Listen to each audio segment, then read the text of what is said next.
Shabbat Shalom. Shabbat Shalom. Thank you for joining me. The first time I'm leading services here at Temple Israel. It's a special moment. And we're here in the sanctuary, and it's Federation Shabbat, and there's a baby naming, and we have guests. It really is wonderful. And my wife came back today. It's really a glorious, glorious Shabbat. This Shabbat is Parshat Chaye Sarah, which means the life of Sarah. And we learn about how Sarah passed away at the age of 127. We learn how she was buried and cared for by her husband Abraham, and how she was mourned for. And in particular, we learn about her legacy, her children, in particular Isaac. In fact, I'm fascinated by the Isaac story, because Isaac had his beshert, his soulmate, Rebecca. And I would love to have the two of them right here and say, Isaac and Rebecca, how'd y'all meet? How'd y'all meet?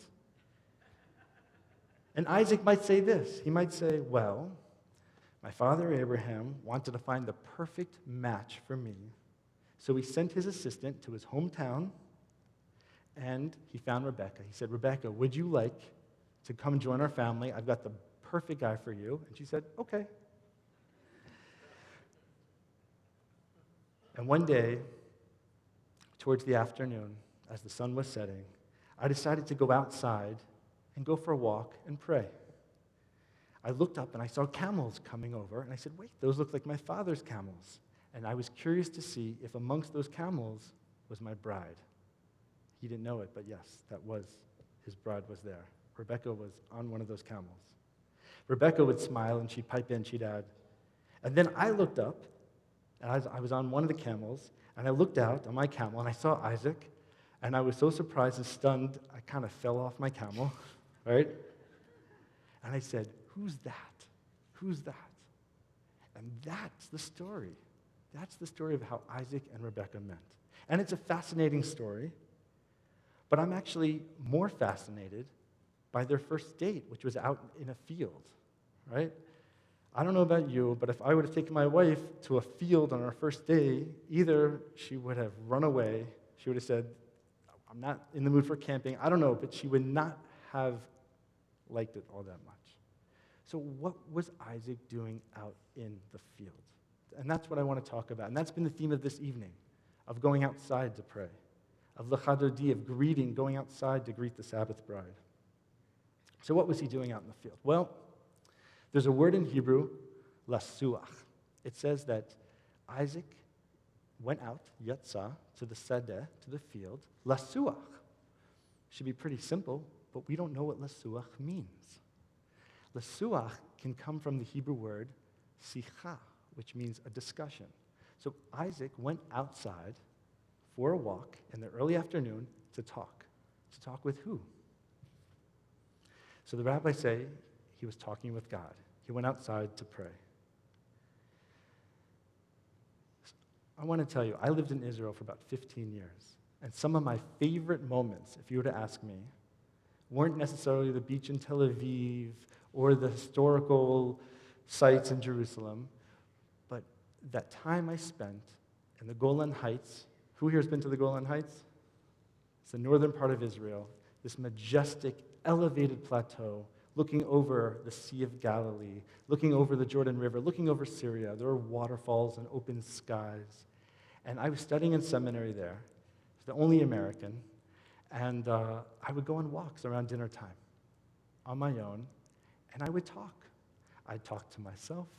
I'd talk to God. I would walk by and watch the sunset, and those were some of the most spiritual, glorious moments that I experienced in Israel, in the Holy Land. In case you are wondering, I did not meet my wife, Abby, riding on a camel. We ended up meeting at a comedy club in Jerusalem, but that's another story. So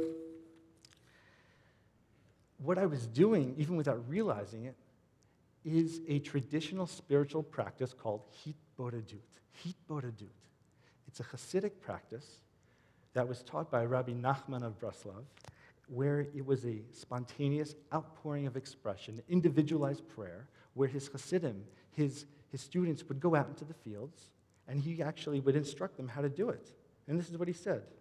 He said, go out into the field.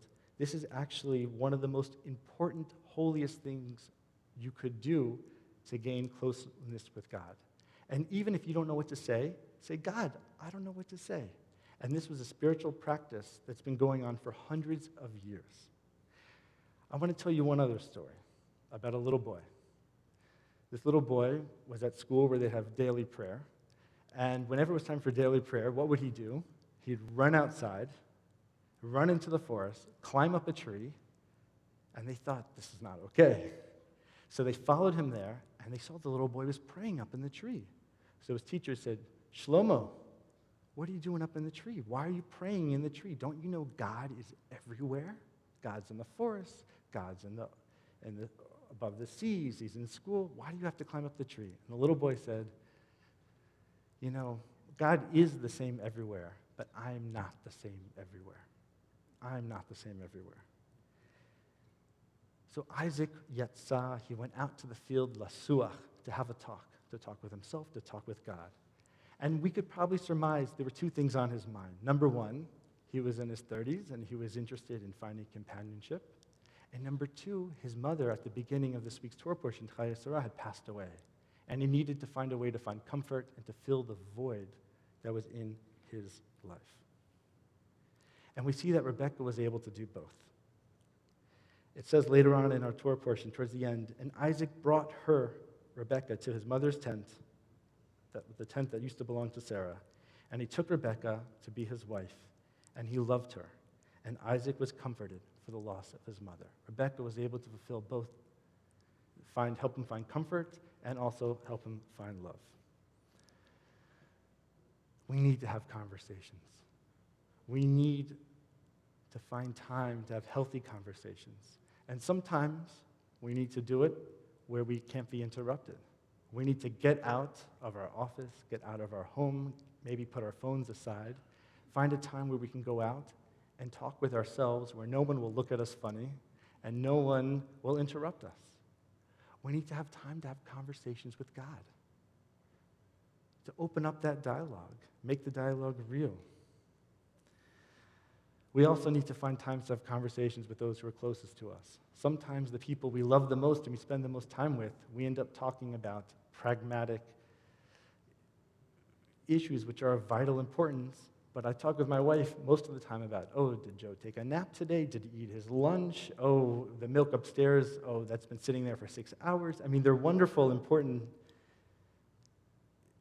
pieces that we need to share, but that's not real conversation. So sometimes we need to find and make time to have conversation. And finally, we have to make time to talk with God. God is there for conversation all the time, anytime, and anywhere. Shabbat shalom.